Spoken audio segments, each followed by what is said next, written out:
Hey y'all, welcome back to Math Rescue. I'm Andre and I make content to take away the stress of learning math. In this video, we're going to simplify radical expressions algebraically. Let's talk about it. Alright, so we have 4 radical expressions here that we're going to go ahead and simplify. So starting off with the first one, this is a square root. I know it's a square root because it has an invisible index right here. We can also have things like a cube root. We can have a fourth root.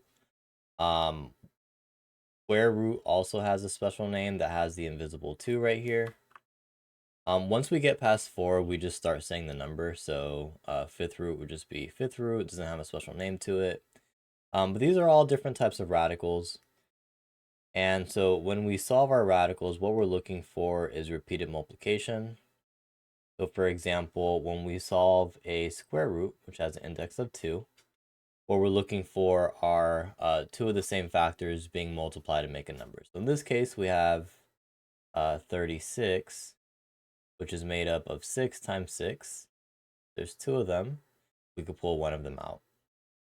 So I'm going to assume that you are pretty familiar with your basics of square roots. And we're going to go ahead and work out these more complex radicals here. So I'm going to go ahead and bring down the plus or minus.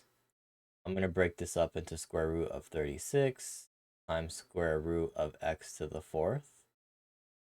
I'm taking a lot of extra steps that I normally wouldn't take if solving this by myself, just so that I can show all the work and show all the steps.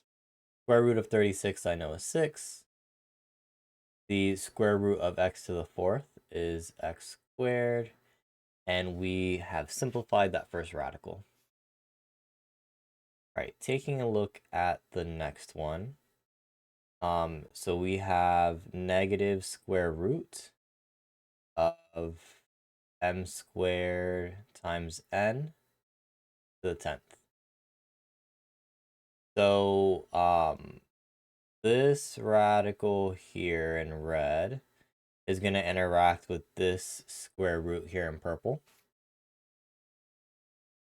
It's really just going to cut it in half. So I'm going to end up with negative m squared times n to the 5th power. And if I want to simplify more, what I can do is I can go ahead and apply this 5th root here. Order of operations says to do the exponent, and then we'll multiply this negative sign in. Let's go ahead and do that. So I get m to the 10th times n to the 5th power with the negative in front. All right, the next one is a cube root. I know it's a cube root because my index is 3.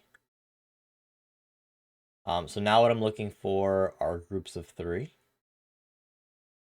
So I'm going to go ahead and break this up. Cube root now of 512 times cube root of e to the 15th times cube root of u to the... All right, so the index ends up dividing the exponent. So that's really nice to see on this first one here. We end up with u squared. For the p, I end up with p to the 5th. And the cube root of 512, I feel like I should know that one off the top of my head. 8. All right. One left to go. So same thing I've kind of been doing here. I'm going to go ahead and just kind of separate everything. So square root of -1 times square root of 144 times square root of a to the 6th times square root of b to the 4th. This first radical here, I got it from just pulling out the negative by itself. The reason I did that is because the square root of -1 is going to give me the complex unit. Right, so this radical gives me 12. This radical gives me a to the third. We're dividing it by the index. This next radical gives me b squared.